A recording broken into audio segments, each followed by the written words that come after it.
Hey, Ray, welcome to Breakfast All Day. Alonso, Christy, sad people in space. There's a list at TheWrap that I did not write that's called like 9 movies about sad people in space. Can you be happy in space? I don't know. trying to think of one. It'll come to me. Right. All I can think of is sad people. Spaceballs. Maybe. But like, Dark Star even, which is a comedy, sad people in space. Space Station 76, sad people in space. I don't think Han Solo was ever sad. That's true. I think he's happy and full of himself and I don't think he lives life. a contemplative enough life to ever be sad about things. But anyway, we're talking about Astra, starring Brad Pitt. Brad Pitt is sad in space. He is sad in space. Can you describe it? I'll try and describe Won't it. you? I just saw it last night. I just dragged my kid to go see Ad Astra last night. He didn't want to see it. And he said to me, he goes, space movies are all the same. Something bad happens in space, and then some guy has to go out there and fix it. And I'm like, that's true. But I would argue that in Star Wars, again, it's not all guys fixing things. They're not all the same. Right. Well, this ain't Star Wars. Right. No. And also Gravity is a woman who has to go out there and fix things.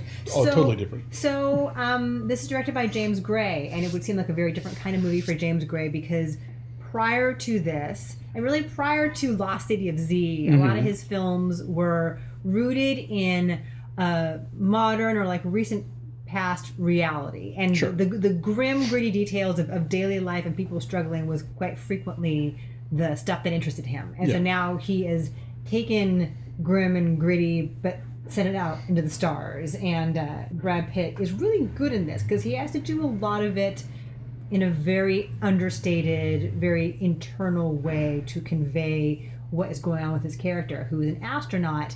And the whole allure of this guy, Roy McBride, is that nothing rattles him, that his pulse rate never gets higher than 80 no matter what is happening. He's unflappable, like ice water in his veins, to such a detrimental extent that he has a marriage that has failed. We see Liv Tyler in flashes, and his father, played by Tommy Lee Jones, was this legendary astronaut as well. Right. And so when Brad Pitt's character was 16? Was it 16? Something or was like it 16 years ago? Anyway, many years ago, Tommy Lee Jones goes out into space. He's legendary, trailblazing astronaut. This is in the near future, and he is the one who has gone first to Jupiter. He's the one who has gone first to Mercury. And then one day he was never heard from again. He disappeared. All these years later, there's some giant, a sonic pulse. What is it? It's like antimatter. I forget. It's like a surge, like a power surge that throws everything off on Earth. And so Brad Pitt is sent out to go, because he is the son of the guy who was potentially responsible for sending out this surge as part of something called the Lemire Project. He has to go out and find him. Right. And the reason that they trust Brad Pitt's character to do this is because he's so stoic that they feel like they can trust him. He'll be loyal. He's not going to let emotions get in the way. He's not going to let his personal feelings in any way get in the way. He's going to get it done and shut it down. But little by little, the complications of being human arise, and that's what puts him in real danger, more so than anything that could possibly get him in space.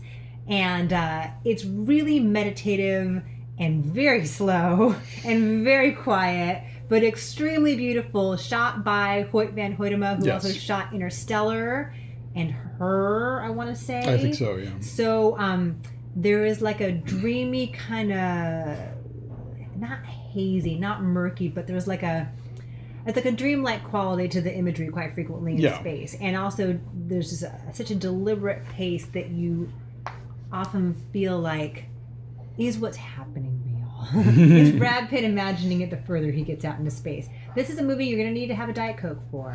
Yes. This is a movie that I did drag Nick to go see, and we went and saw it up by where we live, where they have all big, cushy, reclining leather seats, and that's not really the best way to sit and watch this movie. Yes, sit bolt upright. Be really uncomfortable and shifting your seat a lot. Because even I was sitting in upright seats, and I was kind of doing the Yeah. every so often. And it's not that it's boring. No. It's just a warm bath that kind of lulls you in. I wasn't ready for that, and it had been a long day, and I was still kind of dealing with my Venice jet lag, and so I was just like, okay, that was sort of a thing. I agree with everything that you're saying in terms of it is amazing to look at. Brad Pitt is great in this. I think very often it's the hardest thing in the world sometimes for actors to play somebody who is shut off to their own emotions. Because how do you play that? Right. And how do you play that in a way that isn't just, like... Isn't Ansel Elgort? Thank you, right? Yes, exactly. I just saw, when I was in Venice, I saw the Polanski movie with Jean Dujardin. And he's playing somebody who's very kind of closed off and walled up and all that stuff. And there is a fine line between playing that and just doing that. And I think being blank. Exactly, yeah. And I think Pitt finds the way to show us what that looks like without falling into the trap of just giving zero. So I loved all that. I don't love James Gray's movies, and do you not? This one didn't win me over necessarily. I was reminded of Contact actually quite a bit in terms of like the idea that you can only resolve your daddy issues by going to the far end of the universe. Well, isn't Interstellar kind of like that too? Isn't it also about daddy issues in space? It's daddy-daughter issues, I guess. Yeah, I don't know. But I just there was a level at which I kind of found myself disengaging.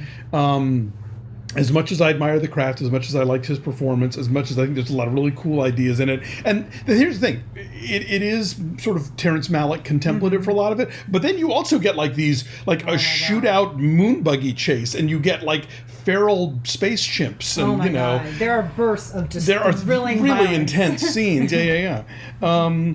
So I admire this movie more than I like it, but I do admire it. And you need to see it on a theater if you're going to see it. You got to see it on a screen. Oh, for sure. Yeah. I got to see it at Dolby. Oh, was the sound amazing? Oh, yeah, totally. So, this is one where I'd heard some people online saying, do I want to see a James Gray movie in IMAX? This one you do. Yeah. And it on paper it does sound like a very different film from James Gray, but the more I was watching it, the more I thought of Lost City of Z. Sure. Because Brad Pitt is kind of like Charlie Hunnam's character in that he's singular and driven. Yeah. Rather than going upriver or deeper into the jungle, he's going farther into the reaches of space to a planet that no one's really gone to before. Right. Yeah, they're both exploration stories. Right. And but not just that, but there's a single-mindedness to these guys at the expense of everything else in their lives, and they are emotionally cut off, and they are physically cut off, of course, but also just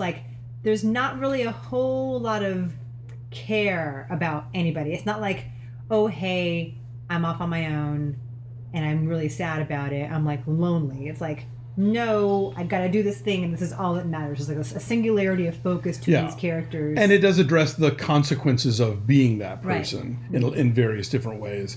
Candace Frederick reviewed it for TheWrap, and she said, she sort of began and ended her review with, is this character a sociopath? Oh. And which is sort of interesting because I think, this is a movie that kind of takes the sort of classic Hollywood square-jawed, soft-spoken or mute hero and sort of asks is that a disorder in a way, and doesn't necessarily give you the firmest answer. It kind of leaves it to you to think about in a lot of ways. But there's also an evolution to this character, absolutely, which we see in ways large and small. There's you talk about how well Brad Pitt conveys the slightest bit of emotion, beneath the stoicism. And there's an example where he has to give this speech. He has to record this message, and he does it the first time the way he's supposed to, and then the second time he deviates a bit, and you see just enough of a trickle of emotion bubbling up beneath his eyes that he's so good, he can give you that in the slightest way and convey a great deal of what's happening with him internally. Sure.